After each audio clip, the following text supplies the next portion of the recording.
In this video, we're going to take a look at several ways to do automatic closures within a traverse. I've got 3 traverses here, and we're going to look at each one. Let's start with the first one that says closed loop back to initial point.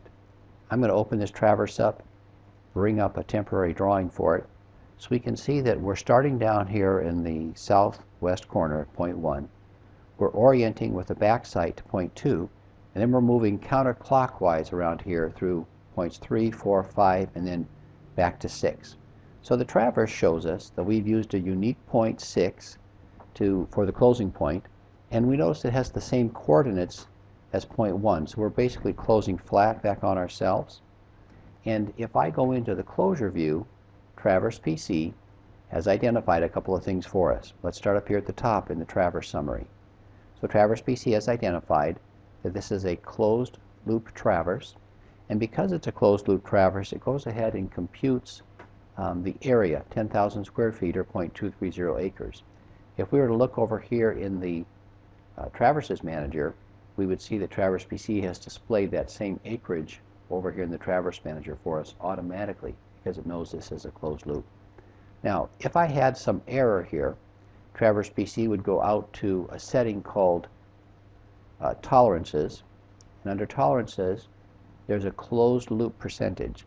So if I close back on myself in this traverse within 0.1% of the total length of the traverse, Traverse PC automatically assumes it's a closed point instead of a closed point to point. And that's what's happened here. Traverse PC knows it's a closed loop because of that tolerance.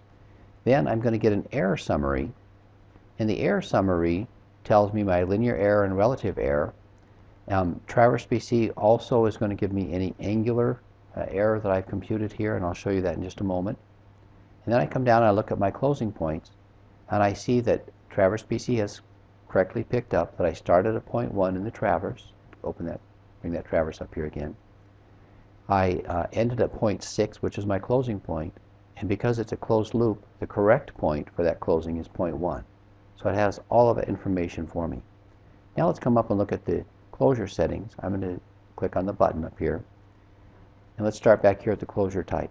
So Traverse PC has set the type for us to closed loop.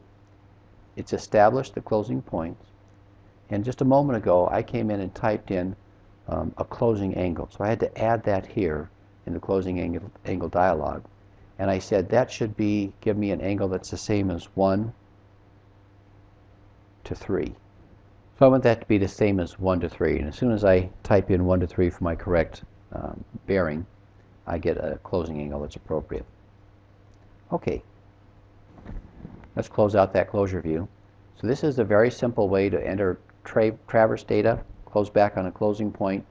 If I wanted to, I could have come into this traverse and it had entered one more point 7 and simply typed my closing angle right here. Traverse PC would then know to bring that into the closure view, and I wouldn't have to type that manually in that closing angle dialog.